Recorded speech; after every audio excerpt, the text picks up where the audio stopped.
മരക്കൂട്ടവും കടന്ന് തിരുവാഭരണ പേടകങ്ങൾ ഇപ്പോൾ ശരംകുത്തിയിൽ എത്തിയിരിക്കുന്നു. അവിടെ ദേവസ്വം ബോർഡിൻ്റെയും അയ്യപ്പ സേവാ സംഘത്തിൻ്റെയും വളരെ വിപുലമായ രീതിയിലുള്ള സ്വീകരണങ്ങൾ ആ പേടകങ്ങൾ ഏറ്റുവാങ്ങുകയാണ്. ധനുമാസം 28-ാം തീയതി പുറപ്പെട്ട തിരുവാഭരണ ഘോഷയാത്ര ഏതാണ്ട് 13 വില്ലേജുകൾ 83 കിലോമീറ്റർ കടന്ന് പരമ്പരാഗത കാനനപാതകൾ താണ്ടി കാടും മേടും കാട്ടാറുകളും മലഞ്ചരിവുകളും ഒക്കെ കടന്നാണ് ഇപ്പോൾ ശബരിമല സന്നിധാനം ലക്ഷ്യമാക്കി ശരംകുത്തിയിൽ ആ പേടകങ്ങൾ എത്തിയിരിക്കുന്നത്. ഇപ്പോൾ 3 പേടകങ്ങളും ഇറക്കിയുള്ള പൂജ അവിടെ നമുക്ക് കാണാൻ സാധിക്കുന്നുണ്ട്. ദേവസ്വം ബോർഡും അയ്യപ്പ സേവാ സംഘവും നൽകുന്ന സ്വീകരണമാണ്. ഇതിനുശേഷം വാദ്യമേളങ്ങളുടെയും തീവട്ടിയുടെയും ഒക്കെ അകമ്പടിയോടുകൂടി തിരുവാഭരണ പേടകങ്ങൾ വളരെ പെട്ടെന്ന് തന്നെ ശബരിമല സന്നിധാനത്തേക്ക് എത്തിച്ചേരും. വലിയ ഭക്തജന പ്രവാഹം ശബരിമല ക്ഷേത്രത്തിൽ കഴിഞ്ഞ ഒരാഴ്ചയായി മകരവിളക്ക് ദർശിക്കുന്നതിനായി അനുഭവപ്പെടുകയാണ്. ഇന്നിപ്പോൾ പൂഴിമണ്ണ് വാരിയെറിഞ്ഞാൽ നിലത്തു വീഴാത്ത വിധത്തിലുള്ള ഭക്തജന തിരക്കാണ് ശബരിമല ക്ഷേത്രത്തിലും പരിസര പ്രദേശങ്ങളിലും ഉള്ളത്. ഇപ്പോൾ ശരംകുത്തിയിൽ നൽകുന്ന തിരുവാഭരണത്തിന് നൽകുന്ന സ്വീകരണങ്ങളുടെ ദൃശ്യങ്ങളിലേക്കാണ്. പിന്നീട് തിരുവാഭരണ പേടകങ്ങൾ ശബരിമല സന്നിധാനത്ത് എത്തിക്കഴിഞ്ഞാൽ വളരെ പെട്ടെന്ന് തന്നെ തിരുവാഭരണം ചാർത്തിയുള്ള ദീപാരാധന തന്ത്രിയുടെയും അതുപോലെ തന്നെ മേൽശാന്തിയുടെയും നേതൃത്വത്തിൽ നടക്കും. ആ ദിവ്യ നിമിഷത്തിലാണ് പൊന്നമ്പലമേട്ടിൽ മകരവിളക്കും മകരജ്യോതി ആകാശത്ത് മിന്നിത്തിളങ്ങുന്ന മകരജ്യോതിക്കും വളരെ പ്രാധാന്യം അയ്യപ്പ ഭക്തർ നൽകുന്നു. ജനം ടിവിയുടെ കമന്റ് ബോക്സിൽ തന്നെ വരുന്ന വളരെ പ്രധാനപ്പെട്ട ഒരു കമന്റ് ഈ അയ്യപ്പ ജ്യോതി കൂടി കാണിക്കണം എന്നത് സംബന്ധിച്ചാണ്. തീർച്ചയായിട്ടും എല്ലാ വർഷവും മകരവിളക്കിനും അതോടൊപ്പം തന്നെ മകരജ്യോതിക്കും ഒരുപോലെ പ്രാധാന്യം ജനം ടി വി നൽകാറുണ്ട്. അതിനാൽ ഈ കിഴക്കൻ ചക്രവാളത്തിന് മുകളിൽ പ്രത്യക്ഷപ്പെടുന്ന മകരജ്യോതി എന്ന നക്ഷത്രവും മകരവിളക്കും അത് പ്രത്യേകം തന്നെ പ്രിയപ്പെട്ട പ്രേക്ഷകരിലേക്ക് എത്തിക്കും എന്ന കാര്യം കൂടി ഈ ഘട്ടത്തിൽ ഓർമ്മപ്പെടുത്തുകയാണ്. അതായത് പ്രതിപാൽ ഈ മകരജ്യോതിയും മകരവിളക്കും തമ്മിലുള്ള വ്യത്യാസം അതിപ്പോൾ ആളുകൾക്കിടയിൽ തന്നെ ഒരു വിഭാഗം ആളുകൾക്കിടയിലെങ്കിലും അതൊരു കൺഫ്യൂഷൻ ഉണ്ട്. തീർച്ചയായിട്ടും മകര സംക്രമ സന്ധ്യയിൽ കിഴക്കൻ ചക്രവാളത്തിൽ ഉദിക്കുന്ന നക്ഷത്രമാണ് മകര ജ്യോതിസ്. മകരവിളക്ക് എന്ന് പറയുമ്പോൾ ഈ മകരവിളക്കിൻ്റെ വിളക്കു കാണൽ എന്ന് പറഞ്ഞാൽ പഞ്ചശാസ്താ സങ്കല്പങ്ങളിൽ കുളത്തൂപ്പുഴയിലെ കൗമാരഭാവത്തിലിരിക്കുന്ന ശാസ്താവും ആര്യങ്കാവിലെ നവയൗവനയുക്തനായ ശാസ്താവും അച്ചൻകോവിലിലെ ഗൃഹസ്ഥാശ്രമിയായിട്ടുള്ള ശാസ്താവിൻ്റെയും ഭാവങ്ങളിൽ നാം ശാസ്താവിനെ ഈ 3 സ്ഥലങ്ങളിൽ ദർശിക്കാറുണ്ട്. നൈഷ്ഠിക ബ്രഹ്മചാരിയായുള്ള ശാസ്താവിൻ്റെ സ്വരൂപമാണ് ശബരിമലയിലുള്ളത്. 5ാമത്തെ ശാസ്താവിൻ്റെ സ്വരൂപം അത് ജ്യോതിസ്വരൂപനായ ശാസ്താവാണ്. അതാണ് പൊന്നമ്പലമേട്ടിൽ കുടികൊള്ളുന്ന ശാസ്താവിനെ ജ്യോതിസ്വരൂപനായിട്ട് പ്രപഞ്ചം മുഴുവൻ നിറഞ്ഞു നിൽക്കുന്ന പ്രകാശസ്വരൂപിയായ ശാസ്താവിൻ്റെ പ്രതീകമായിട്ടാണ് 5ാമത്തെ ശാസ്താ സ്വരൂപത്തിനെ അവിടെ പൊന്നമ്പലമേട്ടിൽ ജ്യോതിയായിട്ട് ദർശിക്കുന്നത്. നമ്മൾ എങ്ങനെയാണോ വിളക്കിൽ ഈശ്വരനെ കാണുന്നത്, വിളക്ക് കൊളുത്തി ഈശ്വരനെ കാണുന്നത്, അതുപോലെ ഭഗവാൻ പ്രപഞ്ചം മുഴുവൻ നിറഞ്ഞു നിൽക്കുന്ന ശക്തിസ്രോതസ്സായ അതീവ സത്യപ്രകാശമായി നിലകൊള്ളുന്ന സത്യയുഗത്തിൻ്റെ പ്രതീകമായ ആ ഭഗവാന്റെ 5ാമത്തെ ഭാവമായ ജ്യോതിസ്വരൂപനായ ഭഗവാനെ ആ പൊന്നമ്പലമേട്ടിലെ ആ ജ്യോതിയായിട്ട് ദിവ്യ ജ്യോതിസായിട്ട് ഈ മകരസംക്രമ സന്ധ്യയിൽ ഈ സംക്രമ മുഹൂർത്തത്തിൽ ആ ജ്യോതിസായിട്ട് ദർശിച്ച് 3 പ്രാവശ്യം ദർശിക്കുന്നതാണ് മകരവിളക്ക്. ആ വിളക്കിൻ്റെ ആ പൊന്നമ്പലമേട്ടിലെ ഭാവത്തിൽ 5ാമത്തെ ഭാവത്തിലാണ് ഭഗവാന്റെ ഓറയാണ്. അതായത് അദൃശ്യനായ ശാസ്താവ്. ആ അദൃശ്യനായ ശാസ്താവിനെ ദൃശ്യവൽക്കരിക്കുവാൻ ദീപത്തിൻ്റെ സാന്നിധ്യം, ആ ദീപത്തിൻ്റെ സാന്നിധ്യത്തിൽ നിന്ന് നാം ഭഗവാനെ ദർശിക്കുന്നു ജ്യോതിസ്വരൂപനായിട്ട്. അതാണ് അവിടുത്തെ സങ്കല്പം. അന്ന് മുതൽ 7 ദിവസക്കാലം ആ നക്ഷത്രത്തിൻ്റെ സാന്നിധ്യം ആ കിഴക്കൻ ചക്രവാളത്തിൽ കാണാം. ഓരോ ദിവസവും അത് അല്പാൽപ്പം ഉയർന്നുയർന്ന് വിവിധ സ്ഥലങ്ങളിൽ ആ നക്ഷത്രം ദൃശ്യമാകുന്നുണ്ട്. സന്നിധാനത്ത് നിന്നാൽ അതിൻ്റെ വ്യത്യാസം മനസ്സിലാക്കാൻ സാധിക്കും. എന്നും അതിൻ്റെ നക്ഷത്രത്തിൻ്റെ സ്ഥാനം ഉയരങ്ങളിലേക്ക് പോയി 5-6 ദിവസം കഴിയുമ്പോൾ ആ നക്ഷത്രം മറയുന്ന കാഴ്ചയും നമുക്ക് ദൃശ്യമാകും. ആ വിശേഷ നക്ഷത്രമാണ് മകരജ്യോതി. ആ മകരജ്യോതി ഉദിക്കുന്നത് ഈ പുണ്യസുദിനത്തിലാണ്. അതിനാണ് ജ്യോതിസ്വരൂപനായ ഭഗവാനെ വിളക്ക് രൂപത്തിൽ ഈ ചക്രവാളത്തിൽ, അതായത് പൊന്നമ്പലമേട്ടിൽ ദൃശ്യമാക്കുന്ന ആ ദിവ്യ മുഹൂർത്തം.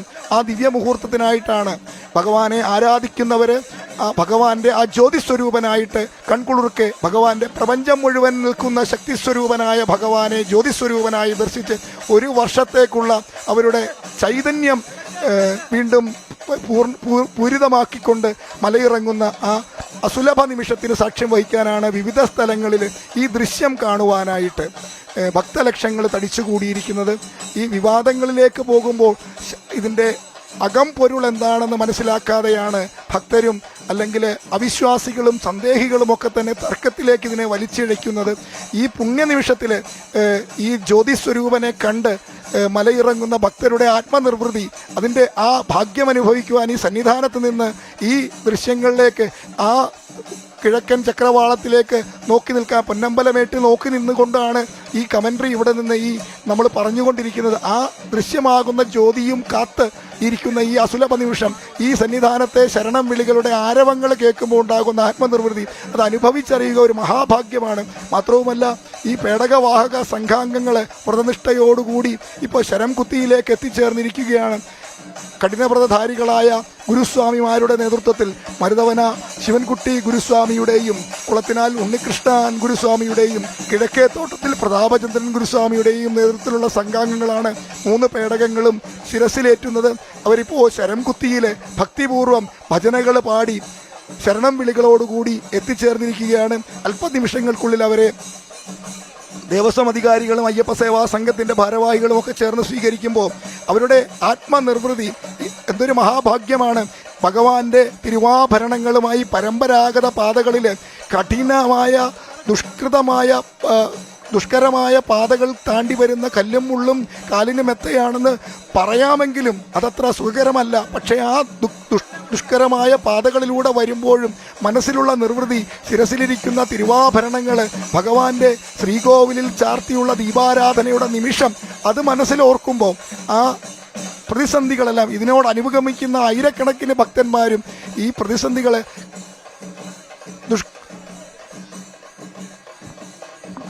തടസ്സങ്ങൾ, ബുദ്ധിമുട്ടുകൾ, രാവിലെയുള്ള നടത്തത്തിൻ്റെ ക്ലേശങ്ങൾ ഒക്കെ വരുമ്പോൾ ഇനിയൊരിക്കലും വരരുത് എന്ന ആ നിമിഷത്തിൽ തോന്നുമെങ്കിലും പിന്നീട് ഓരോ വർഷം കഴിയുമ്പോഴും ആ മകരവിളക്കു കാലമെടുക്കുമ്പോഴും ഓരോ തീർത്ഥാടന കാലമെടുക്കുമ്പോഴും വീണ്ടും വരാനുള്ള തയ്യാറെടുപ്പുകൾ മനസ്സറിയാതെ തന്നെ നടത്തുന്ന കാഴ്ച അത് കാണാൻ സാധിക്കും. 2 പതിറ്റാണ്ട് കാലമായി ഈ തിരുവാഭരണ ഘോഷയാത്രയോടൊപ്പം അനുഗമിക്കുമ്പോൾ ആദ്യം ഒരു സാധാരണ ഇതിനോടൊപ്പം പിന്നിൽ ഒരു സാധാരണക്കാരനായ ഒരു സാധാരണ ഭക്തനെ പോലെ ശരണം വിളിച്ച് വന്ന് പിന്നെ ഇതിൻ്റെ പല കാര്യങ്ങളും നേതൃത്വം വഹിക്കാനായിട്ട് ഇതിൻ്റെ പല കാര്യങ്ങളും നിർവഹിക്കുവാനായിട്ടുള്ള ഭാഗ്യം കൂടി ഉണ്ടായിട്ടുള്ളത് കൊണ്ട് പല തടസ്സങ്ങൾ വരുമ്പോഴും പല ബുദ്ധിമുട്ടുകൾ വരുമ്പോഴും അടുത്ത വർഷം ഇനിയും ഈ ബുദ്ധിമുട്ടുകൾ സഹിക്കേണ്ടതില്ല എന്ന തോന്നലുണ്ടെങ്കിലും അടുത്ത തീർത്ഥാടന കാലമാകുമ്പോൾ മനസ്സറിയാതെ ശബരിമലയിലേക്ക് കാൽനടയായിട്ട് പോകുവാനുള്ള ഈ ത്യാഗങ്ങൾ സഹിക്കുവാൻ, ഈ തടസ്സങ്ങളെയൊക്കെ സന്തോഷങ്ങളാക്കി, ഈ തടക്കല്ലുകളെയൊക്കെ പടിക്കല്ലുകളാക്കി ചവിട്ടിക്കയറുവാൻ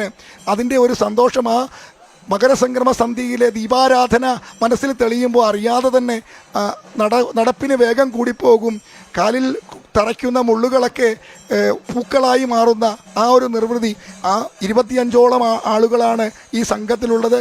കൊച്ചുതുണ്ടിൽ ഗോപാലകൃഷ്ണപിള്ള ഗുരുസ്വാമിയും തുളസീധരൻ പിള്ള സ്വാമിയും നരേന്ദ്രൻ സ്വാമിയും ഞെട്ടൂർ ഉണ്ണികൃഷ്ണൻ സ്വാമിയും ഗോപിനാഥൻ സ്വാമിയും ഭാസ്കരക്കുറുപ്പ് സ്വാമിയും കൊച്ചുതുണ്ടിൽ രാജൻ സ്വാമിയും മുളമ്പുഴ ഉണ്ണികൃഷ്ണൻ സ്വാമിയും സുനിൽകുമാർ സ്വാമിയും അശോകൻ സ്വാമിയും വിജയൻ സ്വാമിയും മഹേഷ് സ്വാമിയും പനച്ചക്കൽ വിനീത് സ്വാമിയും മധുസ്വാമി ആചാര്യയും ആയിത്തിരിക്കൽ രാജൻ സ്വാമിയും മങ്ങാരത്തെ ദീപു സ്വാമിയും പ്രശാന്ത് സ്വാമിയും അടക്കം പ്രവീൺ കുമാർ സ്വാമി, അനിൽകുമാർ സ്വാമി, സുദർശനൻ സ്വാമി, കലാധരൻ സ്വാമി, കൃഷ്ണകുമാർ സ്വാമി അടക്കം ഇവരുടെ ഒരു പ്രത്യേകത നോക്കിയാൽ 75 വയസ്സ് പ്രായമുണ്ട് നമ്മുടെ മരുതവന ശിവൻപിള്ള ഗുരുസ്വാമിക്ക്.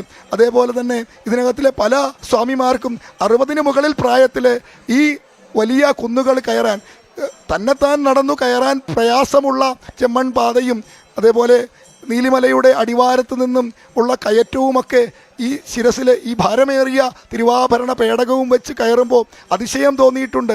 കാരണം അത്രയ്ക്കും ഇത്രയും പ്രായമായ ഈ സ്വാമിമാർ, ഈ ഗുരുസ്വാമിമാർ കഴിഞ്ഞ 2 വർഷം മുമ്പ് വരെ കുളത്തിനാൽ ഗംഗാധരപിള്ള ഗുരുസ്വാമി, അദ്ദേഹത്തിന് ഇപ്പോൾ 90 വയസ്സുണ്ട്. പ്രായാധിക്യം കൊണ്ട് അദ്ദേഹത്തിന് യാത്ര ചെയ്യാനുള്ള ബുദ്ധിമുട്ട് കൊണ്ട് വിരമിച്ചെങ്കിലും അദ്ദേഹത്തിന് ഇപ്പോഴും മനസ്സുകൊണ്ട് ഈ തിരുവാഭരണ പേടകങ്ങൾ ശിരസിലേറ്റി സന്നിധാനത്തെത്തിക്കുന്ന നിർവൃതിയിലായിരിക്കും അദ്ദേഹം ഇപ്പോഴും ഇരിക്കുന്നത് എന്ന് ഞാൻ പ്രതീക്ഷിക്കുകയാണ്.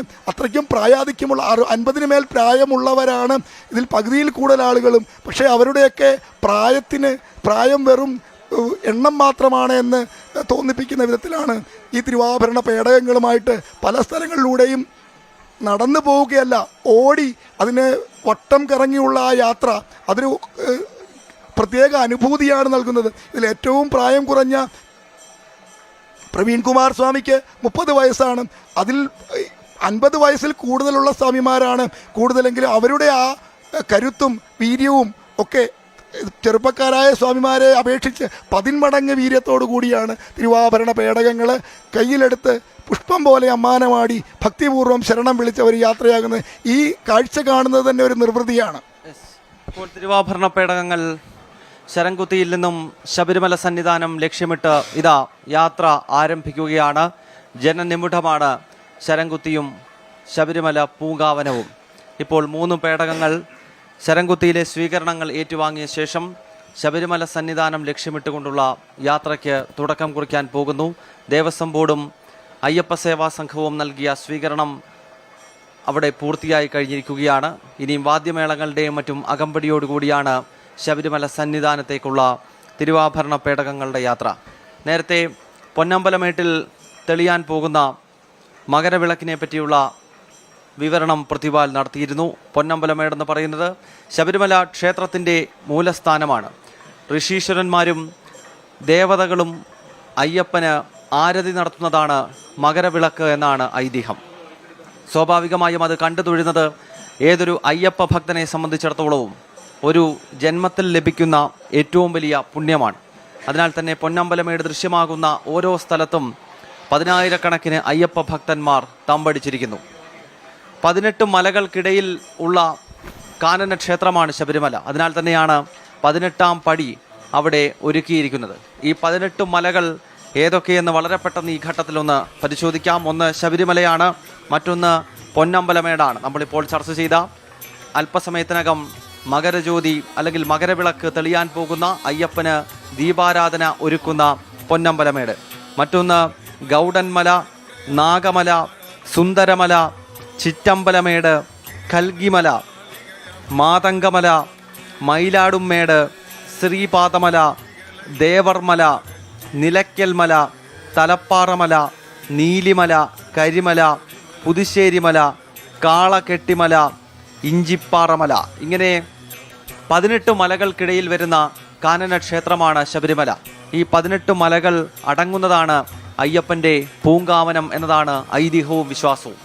ഈ 18 മലകളിലും ദേവന്മാരും അവിടുത്തെ ദേവതകളുമുണ്ട്, അല്ലെങ്കിൽ അവിടെ കൃത്യമായി തന്നെ ഈശ്വര സങ്കല്പങ്ങളുണ്ട്.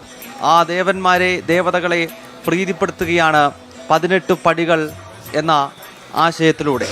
അപ്പോൾ മണ്ഡലപൂജ ഉൾപ്പെടെ നടക്കുന്ന ഘട്ടത്തിൽ ഈ 18 മലകൾ, അതായത് ശബരിമല ക്ഷേത്രത്തിന് ചുറ്റും വരുന്ന ശബരിമല അയ്യപ്പൻ്റെ പൂങ്കാവനത്തിനകത്ത് വരുന്ന 18 മലകളിലെ ദേവീദേവന്മാർക്ക് പ്രീതി നൽകുക എന്നതാണ് 18 പടികൾ ഉൾപ്പെടുന്ന 18ാം പടിയിൽ നടത്തുന്ന പടിപൂജ എന്നുള്ളത്.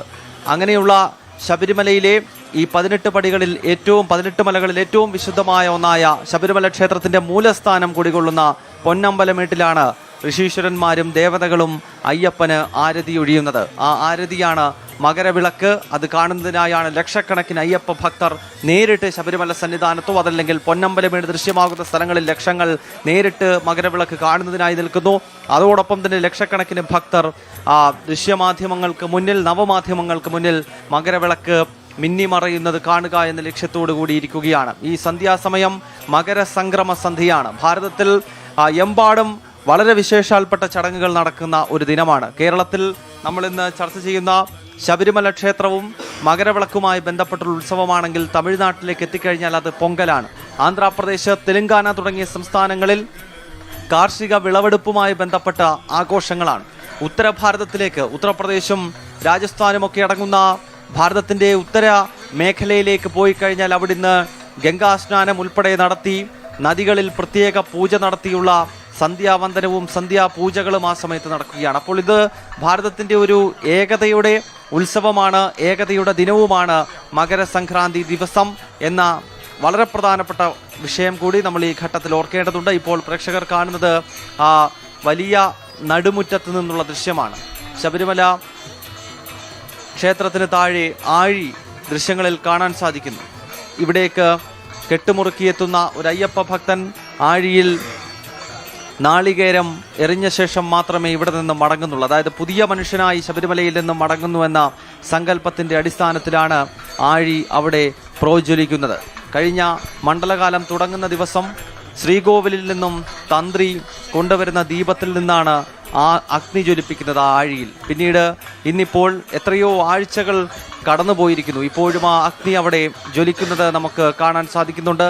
ധാരാളം പോലീസ് അയ്യപ്പ ഭക്തന്മാർ 18-ാം പടിക്ക് താഴെയും മുകളിലുമായി നിലയുറപ്പിച്ചിരിക്കുന്നു. കാരണം മകരവിളക്കാണ്, ശബരിമലയിലെങ്ങും വലിയ ഭക്തജന തിരക്കാണ്. അപ്പോൾ സ്വാഭാവികമായും നിയന്ത്രണങ്ങൾ ഏർപ്പെടുത്തേണ്ടത് അനിവാര്യമായി വരുന്നുണ്ട്. ഇപ്പോൾ സോപാനത്ത് നിന്നുള്ള ദൃശ്യങ്ങൾ ഒരിക്കൽ കൂടി ആ പ്രേക്ഷകരിലേക്ക് എത്തിക്കുന്നു. അവിടെ പ്രമുഖ വ്യക്തിത്വങ്ങളുടെ നീണ്ട നിര നമുക്ക് കാണാൻ സാധിക്കുന്നു. എല്ലാ വർഷവും സോപാനത്താണ് പ്രമുഖർക്കായി മകരവിളക്ക് ദർശിക്കുവാനുള്ള അവസരം ദേവസ്വം ബോർഡ് ഒരുക്കുന്നത്. ഈ വർഷവും അതിൽ മാറ്റമില്ല. അവിടെയും ജനനിബിഡമാണ്. താഴേക്ക് എത്തിക്കഴിഞ്ഞാൽ സാധാരണ അയ്യപ്പ ഭക്തന്മാർ തമ്പടിച്ചിരിക്കുന്നു. അത് സോപാനത്തോ 18-ാം പടിക്ക് താഴെയുള്ള വലിയ മുറ്റത്തോ മാത്രമല്ല, വലിയ നടപ്പന്തൽ മുഴുവൻ അയ്യപ്പ ഭക്തരെ കൊണ്ട് നിറഞ്ഞിരിക്കുകയാണ്. വലിയ നടപ്പന്തലിൽ നിന്നുള്ള ദൃശ്യങ്ങളാണിപ്പോൾ പ്രേക്ഷകർ കണ്ടുകൊണ്ടിരിക്കുന്നത്. അതോടൊപ്പം തന്നെ പാണ്ടിത്താവളം പോലെയുള്ള വിവിധ പിൽഗ്രിം സെന്ററുകൾ ശബരിമല തീർത്ഥാടന കേന്ദ്രത്തിലുണ്ട്. അവിടെയെല്ലാം കെട്ടിടങ്ങൾക്ക് മുകളിലും അതോടൊപ്പം തന്നെ ഏതൊക്കെ സ്ഥലങ്ങളിൽ നിന്നാൽ മകരവിളക്ക് കാണാൻ സാധിക്കുമോ ആ സ്ഥലങ്ങളിലെല്ലാം അയ്യപ്പ ഭക്തന്മാർ തമ്പടിച്ചിരിക്കുകയാണ് കഴിഞ്ഞ കുറച്ച് ദിവസങ്ങളായി. ഏവരുടെയും ഒരേ ഒരു ലക്ഷ്യം പൊന്നമ്പലമേട്ടിൽ 3 തവണ മിന്നിമറയുന്ന മകരവിളക്കും അതോടൊപ്പം തന്നെ മകരജ്യോതിയും കാണുക എന്നുള്ളതാണ്.